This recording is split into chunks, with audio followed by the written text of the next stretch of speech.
Bienvenue à l'heure des livres, Marc Lévy.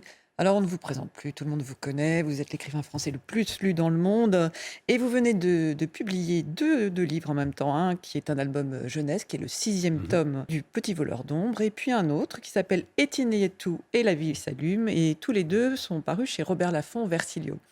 Alors, Éteignez tout et la vie s'allume, déjà, c'est un très joli titre. Alors, vous le Merci. dites vous-même, vous l'avez emprunté à Sylvain Tesson en entendant parler à propos du monde digital, en utilisant cette formule à propos du monde digital.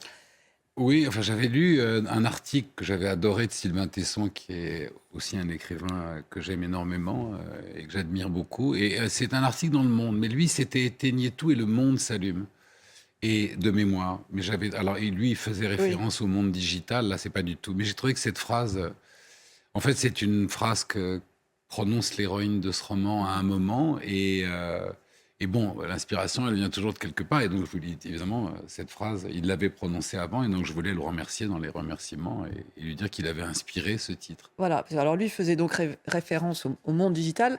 Vous, votre roman se situe dans, on ne sait pas exactement quand, on ne sait Mmh. pas exactement où, mais clairement, on comprend que c'est un monde où il n'y a pas encore de téléphone portable et d'ordinateur. On est un peu hors du temps. Et justement, cette notion de temps, elle est vraiment très importante dans le livre. Cette notion de temps, d'année, de différence d'âge aussi, c'est un peu le fil rouge du livre. Oui, c'est le fil rouge, d'autant plus qu'Adèle a un métier très particulier puisqu'elle est, ce qu'on appelle grand maître horlogère Oui. et que sa fonction, son métier, c'est de réparer, restaurer, entretenir les horloges monumentales, comme celle de Big Ben ou celle des grandes cathédrales, des grandes églises.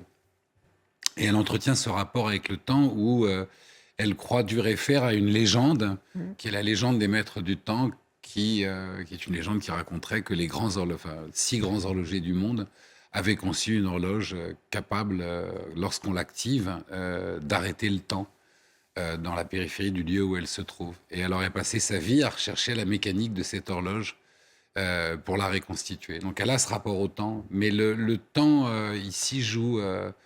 Enfin, c'est le temps et le voyage, c'est la rencontre de ces deux êtres qui sont séparés par le temps, puisqu'ils ont 20 Mm. ans de Attends, différence. oui. Lui est un homme en devenir, elle est une femme qui croit que sa vie est derrière elle, et tout à coup, le regard que l'un porte sur l'autre et l'autre sur l'un est un regard qui va changer complètement le cours de leur vie. Alors, ils se rencontrent l'un et l'autre sur un lieu, sur un bateau, un Ouais. paquebot. On imagine les paquebots de croisière d'antan. En tout cas, c'est un bateau où il y a encore des classes. Mhm. Et ils vont, a priori, ils n'ont rien à voir l'un et l'autre. Mais euh, instinctivement, elle va aller vers lui.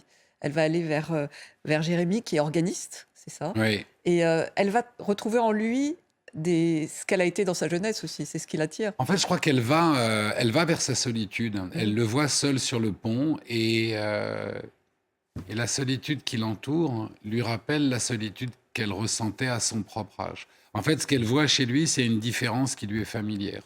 Et elle sent que la différence qui émane de ce jeune homme est exactement la différence qui émanait d'elle quand elle était jeune femme. Et immédiatement, cette ressemblance la ramène à un moment de sa vie qu'elle a complètement oublié. Mais je crois enfin, je crois résolument qu'un adulte, c'est un enfant qui a des dettes et qu'on traîne en nous enfin, cette part de nous qui ne grandit jamais et ce moment où on se sent justement différent, parfois exclu, parfois bref. Et voilà, et ça les rapproche Mm. immédiatement. Et elle arrive vers lui et elle lui pose cette question qu'on lui a posée au même âge. Et au lieu de lui dire bonjour, la première chose qu'elle lui dit, c'est quelle est votre définition du Du bonheur? bonheur. Une question qu'on lui a On posée lui a posé au même âge au même âge. et qui aura eu un impact extrêmement important dans sa vie. Enfin, la Oui. réponse aura Mm. joué. C'est aussi une rencontre. C'est une rencontre où finalement l'un et l'autre vont s'apprendre euh, à s'accepter pour ce qu'ils sont, Mm. c'est-à-dire à ne plus se juger, à ne plus se critiquer eux-mêmes et à s'accorder un petit peu d'amour à ce qu'ils sont eux-mêmes. Mm.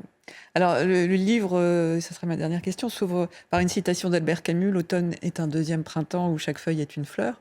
C'est une métaphore, évidemment. Est-ce que vous redoutez le temps qui passe aussi, comme tout un chacun? Non, je vois plus cette citation comme une ode à l'optimisme. Mmh. C'est-à-dire, oui, à ça, au fait que vous parliez du temps tout à l'heure, au fait que l'âge, la beauté, la séduction, le sentiment d'être ou de ne pas être, à l'heure des selfies, Mmh. finalement repose sur ce que l'on voit dans le regard de l'autre, dans le regard de celui qui vous regarde. Et c'est ça qui nous rend, vous voyez, de telle ou telle façon, Ouais. beaucoup plus que le regard souvent critique et dur que l'on Mmh. s'accorde à soi-même en se regardant dans un miroir. Mmh. Et voilà. En tout cas, je vous conseille de lire, Éteignez tout et la vie s'allume. C'est un très joli roman. Merci beaucoup Merci Marc à Lévy vous, merci mille et fois. qui fait du bien et une histoire d'amour, il faut bien dire. Exactement. Merci. Merci.